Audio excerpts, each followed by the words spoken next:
यहाँ का जो ज़मीन है उसका सर्वे के लिए हम लोग एक बार प्रयास किए थे, तो आप लोगों के द्वारा, कुछ लोगों के द्वारा बताया गया कि पहले बात किया जाएगा, फिर कुछ आगे का काम किया जाएगा। उसमें सबसे पहला काम हम लोग का था कि जितने लोगों का अवैध दखल, या सभी को पता है कि नया खतियान में आप जो देखे होंगे कि अवैध दखल बहुत सारा लिखा हुआ है। दूसरा चीज़ है कि खतियान में जो सेटलमेंट रैयत है उन लोगों का नाम नहीं है। सेटलमेंट रैयत मतलब जिसको सरकार बंदोबस्ती पर्चा, लाल पर्चा दी थी कि भैया आप 1.5 एकड़ ले लो, आप खेती बाड़ी करो, अपना जीवन यापन करो। उसके लिए जो सेटलमेंट पर्चा दिया गया था,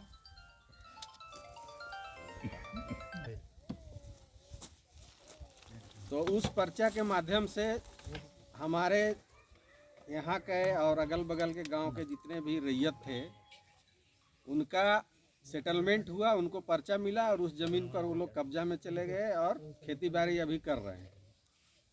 नया सर्वे में क्या हुआ कि नया सर्वे जब आया तो हो सकता है कि ये फ़ोन बहुत डिस्टर्ब करता है, इसको साइलेंट कर देते हैं। साइलेंट कर लीजिए सब।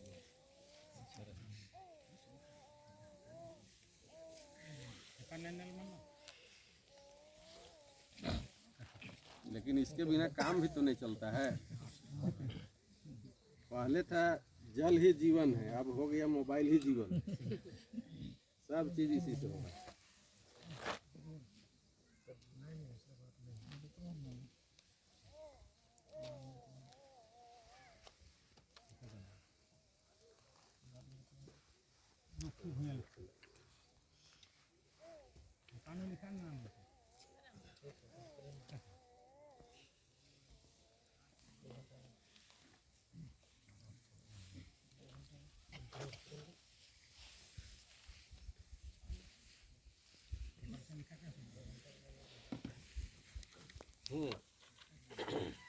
तो जितने भी सेटलमेंट रैयत थे जिनको पर्चा के माध्यम से ज़मीन मिला हुआ था, तो सर्वे जब नया हो रहा था उस समय हम लोग तो थे नहीं, और यहाँ में से बहुत लोग जो होंगे जो कम एज के होंगे वो भी नहीं रहे होंगे।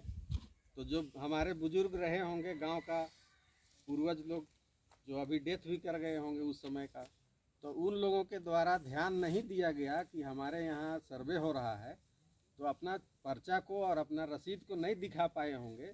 उसके कारण क्या हुआ कि जो सर्वे करने वाले आदमी आए थे, सर्वेयर लोग, वो लोग पुराना खतियान देखते हुए गैर मंजूरुआ को फिर से गैर मंजूरुआ खतियान में लिख दिए। तो उससे हुआ क्या कि जो सेटलमेंट रैयत था जिसके पास पर्चा था वो पर्चा नहीं देखे या नहीं दिखाए, तो उनका नाम जो है खतियान में नहीं चढ़ा, उनका खाता नहीं खुला, जबकि खाता खुल जाना चाहिए था, वो रैयत बन जाना चाहिए था। तो ये पूरे लातेहार का केस है, आपके यहाँ का भर नहीं है। पूरा लातेहार में यही देखा गया है कि जितना भी बंदोबस्ती जिन जिन लोगों का हुआ था उन लोगों का खाता नहीं खुला, और फिर से अनाबाद बिहार सरकार के नाम से खाता खुल गया है। जिसके नतीजा क्या हुआ कि अब चूँकि खाता खुल गया बिहार सरकार का, तो आप जो रैयत जो रसीद कटा रहे थे पहले पर्चा ले करके, उसका रसीद कटना बंद हो गया। बंद इसलिए हुआ, इसको भी समझना जरूरी है। आप लोग खाली ऐसे बोलिएगा कि रसीद नहीं कट रहा है, रसीद नहीं कट रहा है, तो उसका कारण जानना होगा कि जब नया खतियान बनता है, नया सर्वे के बाद नया खतियान बनता है, तो उसी खतियान से रजिस्टर 2 बनता है, और रजिस्टर 2 बनता है तब उसी से रसीद कटता है। तो जब खतियान बन गया अनाबाद बिहार सरकार का, तो बिहार सरकार रसीद अपने काट के नहीं रखेगी, तो रसीद कटना रैयत का नाम में गोल हो गया, तो रसीद कटना बंद हो गया। तो इसीलिए अनाबाद बिहार सरकार का खाता खुल जाने से जो सेटलमेंट रैयत है उसका रसीद कटना बंद हो गया है। तो जो बिहार सरकार बन गई है या बन गया है, उसको हमारा कागज है, उसको उस पर निवार हो सकता है। हाँ, तो उसी के आगे बात कर रहे हैं, पूरा बात होने दीजिएगा तब समझ में आएगा। अभी हम जड़ से समझा रहे हैं। उसके बाद आया कि जो जो लोग सेटलमेंट रैयत था तो खेती बाड़ी कर रहा था, सर्वेयर देखा कि हाँ ये खेती कर रहा है, लेकिन कागज उगज तो दिखा नहीं पाए, या फिर जानकारी नहीं मिला, सर्वे पहले कैसे हुआ नहीं हुआ हम लोग को पता नहीं है। सर्वे का बहुत रूल होता है, करीब करीब 10 से 20 से 30 साल तक सर्वे चलता है, तब जाके फाइनल होता है। तो बहुत सारे नेता लोग अभी बात उठाए हैं, सरकार के पास पहुंचाए हैं कि लातेहार में नया से सर्वे होना चाहिए, और कहे कि बहुत गलती हो गया है। तो सरकार भी मान ली है कि नया सर्वे होना चाहिए, लेकिन जब एक सर्वे ख़त्म होता है तो 15 साल बाद ही सर्वे होगा, लेकिन 15 साल भी बीत गया, इसलिए नया सर्वे होगा या नहीं इसके बारे में डिक्लियर जानकारी हम लोग को क्लियर नहीं है, तो हम लोग उस पर बात नहीं कर सकते। अब अभी वर्तमान स्थिति जो है उसमें एक चीज़ का सर्वे के लिए हम लोग को बोला गया है, अंचल अधिकारी कार्यालय लातेहार को बोला गया है, अंचल अधिकारी कार्यालय बालूमाथ को बोला गया है, अंचल अधिकारी कार्यालय चंदवा को बोला गया है, क्योंकि TVNL का जो ये प्रोजेक्ट जो है कोल फील्ड का वो 3 अंचल में पड़ता है, सबसे ज़्यादा हम ही लोग का पड़ता है। तबीयत खराब है ना, बार बार गला सूख जा रहा है।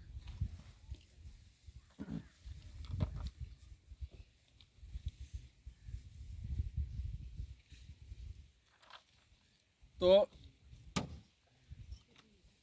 सबसे पहले हम लोग को ये जानकारी मांगा गया है कि आप एक सर्वे कर लीजिए छोटा सा कि फलाने फलाने गांव में जो भी, जैसे जड़ियांग है, आप बैठे हुए हैं तो जड़ियांग में जितने भी गैर मंजूरुआ ज़मीन है, और गैर मंजूरुआ ज़मीन में 2 प्रकार का होता है, गैर मंजूरुआ आम ज़मीन और गैर मंजूरुआ खास ज़मीन।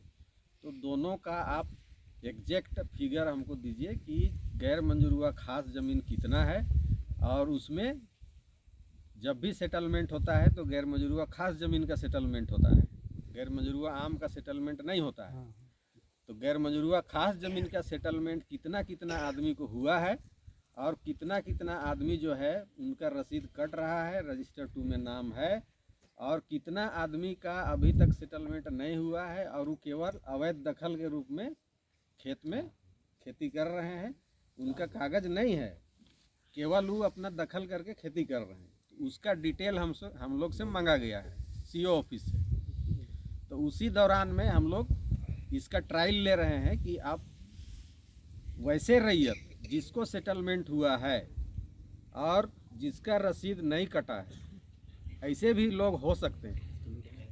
हम पहले क्या किए, पहले अपना एक्सरसाइज किए, क्या किए कि हमारे रजिस्टर 2 में लातेहार अंचल में, जैसे आप जड़ियांग गांव का उदाहरण ले लीजिए, तो जड़ियांग गांव में कितना गैर मंजूरुआ ज़मीन का सेटलमेंट हुआ है उसका पहले हम लोग रजिस्टर 2 पूरा निकलवाए। उसके बाद में एक एक रजिस्टर 2 का एक एक पन्ना उल्टा करके और उससे हम लोग निकाले कि कितना गैर मंजूरुआ ज़मीन का यहाँ रजिस्टर 2 में जिसका जमाबंदी चल रहा है और जिसका रसीद कट रहा है। तो वैसे लोगों का नाम हम फिल्टर करके सब निकाल लिए, ठीक है। तो उससे क्या पता चला कि जड़ियांग गांव में कितना गैर मंजूरुआ ज़मीन के अंदर कितने लोग को सेटलमेंट हुआ है और किनका रसीद कट रहा है। तो ये एक लिस्ट हम लोग को रेडी हो गया है। लेकिन अब इसमें बात ये हो गया है कि कुछ हमने पाया है कि पर्चा किसी का पर्चा का वेरिफिकेशन नहीं हो पा रहा है, सत्यापन नहीं हो पा रहा है। तो ऐसी स्थिति में कुछ लोगों का ऐसा सिचुएशन आता है, ऐसी स्थिति है कि पर्चा तो है मगर ज़मीन में दखल कब्जा नहीं है, या दखल कब्जा है मगर पर्चा नहीं है, ऐसा है ना। बहुत मामला होगा। तो मेरा ये कहना है कि पहला केस ये हुआ कि पर्चा है मगर दखल कब्जा नहीं है, और दूसरा केस क्या हुआ, दखल कब्जा है मगर पर्चा नहीं है। तो इन दोनों केस को आखिर हमारा रैयत आप है ना, आप हमको मलगुजारी देते हैं, तो हमारे रैयत आप हुए। तो किसी रैयत को अगर वो दखल कब्जा में है, खेती बाड़ी कर रहा है, अपना एक्यूपेंसी राइट उसको मिला कि नहीं मिला, उसका हम लोग अवधि देखते हैं और उसके बाद में उसका लिस्टिंग करके उसका रिपोर्टिंग जाता है। रिपोर्टिंग जाने पर क्या होगा कि जो भी प्रभावित रैयत होंगे, मान लीजिए कि ये एरिया एक्वायर कर लिया गया, तो जो प्रभावित रैयत होंगे उनको जो मुआवजा मिलना चाहिए वो मिलेगा कि नहीं मिलेगा। तो तभी मिलेगा जब अंचल ऑफिस से आपका प्रॉपर रिपोर्ट जाएगा, प्रत्येक रैयत का रिपोर्ट जाएगा। हम अभी रैयती ज़मीन की बात नहीं कर रहे हैं और आज करेंगे भी नहीं। हम लोग सिर्फ एक मुद्दा पर बात करेंगे, गैर मजरूआ ज़मीन पर, है ना। तो गैर मजरूआ ज़मीन पर बात करने से पहले ये चीज़ क्लियर हो जाना चाहिए कि एक्चुअली में गैर मजरूआ ज़मीन में जो सेटलमेंट जड़यांग में जिन जिन लोगों का हुआ है, जिन जिन का पर्चा है, उनका लिस्ट मेरे पास हम पहले से ही काम कर लिए। अब क्यों किए, इसको ज़रा सा गौर से सुनिएगा कि गैर मंजूरुआ ज़मीन का सेटलमेंट रैयत का अगर हम सर्वे नहीं करेंगे और उसका रिपोर्टिंग अगर सरकार के पास नहीं जाएगी तो वैसे लोगों को मुआवजा कैसे मिलेगा। इसका एग्जाम्पल भी हम आपको बता देते हैं कि आपके बगल में एक तुबेद कोल माइंस चल रहा है, डीवीसी चला रही है ना, डीवीसी के माध्यम से तुबेद कोल माइंस चल रहा है। वहाँ पर कुछ ऐसा केसेज हमको देखने के लिए मिला है, लिस्ट होगा ना सीआई साहब, कि वहाँ सेटलमेंट बहुत हुआ था, करीब करीब 200-250 आदमी का सेटलमेंट हुआ था। लिस्ट भी मेरे पास है, कुछ कुछ लोग मेरे पास आए थे और बता रहे थे कि सर कैसे होगा, हम लोग को तो कुछ मुआवजा मिला नहीं और ज़मीन भी एक्वायर हो गया तुबेद में और कोल माइंस चालू भी हो गया और हम लोग को कुछ राहत तो नहीं मिला है अभी तक। तो तुबेद में जो स्थिति पैदा हुई 200-250 लगभग अंदाज़ा बता रहे हैं, क्लियर हमको पता नहीं कितने रैयत वहाँ थे। तो मान लीजिए 200 रैयत थे जिसको सेटलमेंट हुआ था, तो उनको कायदे से उनका रसीद और पर्चा को देखते हुए उनका रिपोर्ट बनना चाहिए था, उनका रिकॉर्ड बनना चाहिए था और उसके अनुसार अगर किसी रैयत का 1 एकड़ 1.5 एकड़ 2 एकड़ बंदोबस्ती हुआ है तो उसको आप ऐसे उठा के और किनारे नहीं न रख सकते हैं, एक क्योंकि सरकार ही दी है उसको ज़मीन जीवन यापन करने के लिए। तो जीवन यापन करने के लिए जब दी है तो आप अगर उसको उठा के रिप्लेस करके वहाँ डाल रहे हैं, विस्थापित कर रहे हैं, तो उनका मुआवजा तो कुछ मिलना चाहिए ना, क्योंकि वो तो रैयत है वहाँ के, उसको 1.5 एकड़ या 2 एकड़ मिला है। तो ऐसी स्थिति में क्या हुआ कि कुछ भी अभी तक प्रोसेस में नहीं आया है। हम लोग से रिपोर्ट मांगा गया था, हम लोग बहुत सारा तुबेद का जितना सेटलमेंट रैयत था उसका पर्चा वेरिफिकेशन किए, सत्यापन किए, उसके बाद उन लोग को हम भेजे भी और भेजने के बाद में फिर अब उनसे फिर रिपोर्ट दखल कब्जा का चाहिए, ये चाहिए, बहुत सारा चीज़ है। अब वो लोग जाएंगे कहाँ। तो रिपोर्टिंग में क्या हुआ कि उनका रिपोर्ट जो है वो एक्चुअली में नहीं गया। उसका कारण यही था कि अंचल की टीम 1 बार गई, 2 बार गई कि भाई हम अपने के गांव में आए हैं, गैर मंजूरा ज़मीन का सर्वे कर रहे हैं, किनका किनका सेटलमेंट है सो बताइए और पर्चा दिखाइए, रसीद दिखाइए और अपना खेत दिखाइए कि कहाँ आपका कब्जा है। तो उसके लिए टीम गई हुई थी, लेकिन ये तो हम थे नहीं उस समय, तो हमको पता नहीं है। लेकिन ये हुआ कि भाई उनका रिपोर्टिंग नहीं हो पाया और चूँकि अनाबाद बिहार सरकार तो खतियान में चढ़ा हुआ है पहले से, तो उस सरकार का ज़मीन मान लिया गया कि सरकार का ही ज़मीन है और उसको ट्रांसफ़र कर दिया गया। अब ट्रांसफ़र कर दिया गया तो कोल माइंस चालू हो गया। अब बीच में जो सेटलमेंट रैयत था उनको थोड़ा प्रॉब्लम हो ही गया। ये तो कोई भी बोलेगा कि भाई सेटल था, अब खतियान बोल रहा है कि बिहार सरकार है, तो ज़मीन ट्रांसफ़र हो गया। अब बीच में जो रैयत जो थे बंदोबस्त रैयत, उनका प्रॉब्लम हो गया और वो अभी भी मुआवजा के लिए दौड़ लगा रहे हैं। बहुत कोई हाई कोर्ट चले गए, अभी 2 वो 53 परहिया और क्या क्या नाम है परहिया लोग का हाई कोर्ट में चल रहा है। अभी मेरे पास आया है जवाब बनाने के लिए। तो जवाब क्या बनेगा? जवाब तो यही बनेगा कि हाई कोर्ट को हम लोग लिख के देंगे कि भाई अनाबाद बिहार सरकार का ज़मीन है। ये तो कोई बात नहीं हुआ। तो बात बनेगा कहाँ से? बात तभी बनेगा जब आपसे और हमसे बात होगा। बात को समझ रहे हैं कि बात तभी बनेगा। आप हाई कोर्ट भी जाइएगा तो क्या होगा कि वहाँ से मांगेगा, हम लोग काउंटर एफिडेविट करेंगे, केस चलेगा, फिर डिसीजन होगा, जो होगा होगा।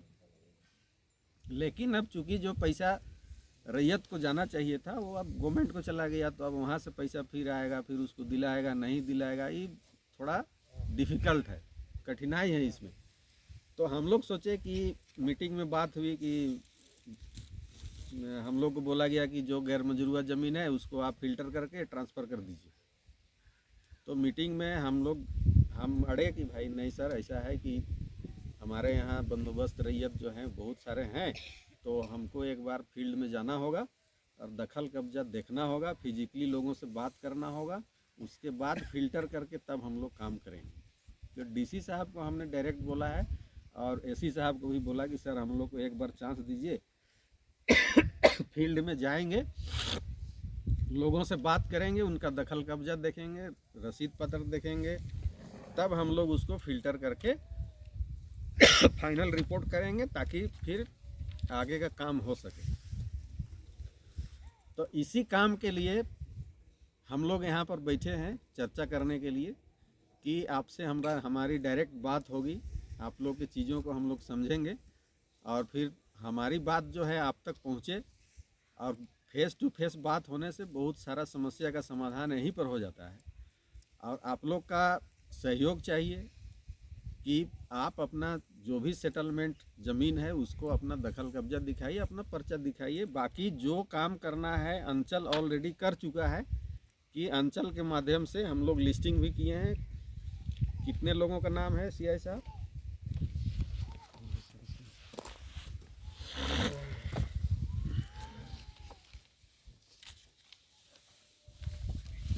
ये वाला है ना?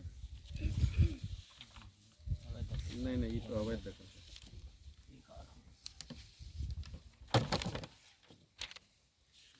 जितने लोगों का अवैध दखलकार के रूप में खतियान में है वो सब हम लोग के पास दर्ज है, वो सब हम लोग उतार लिए हैं। जिनका पर्चा नहीं है लेकिन अवैध दखलकार के रूप में है,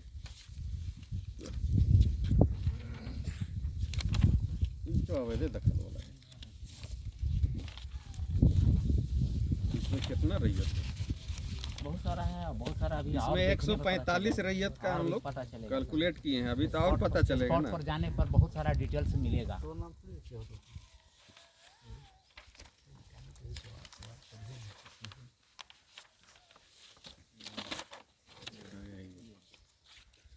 अच्छा, जितना भी लोग का सेटलमेंट रैयत लोग का नाम जो था रजिस्टर 2 में हमको मिला, वो भी हम लोग उतारे हुए हैं। कर्मचारी बड़ी मेहनत किया है और 71 लोगों का नाम है इसमें। 71 लोगों का नाम है। बहुत सारा अभी छूटा हुआ भी होगा, बहुत सारा नहीं, ज्यादा है। जब तक जाएंगे नहीं ना, 71 पता तो नहीं सीरियल चलेगा नंबर बस है। स्थिति। मानते हैं नहीं बात? आप लोग मानते हैं कि नहीं? इसमें बहुत सारा है।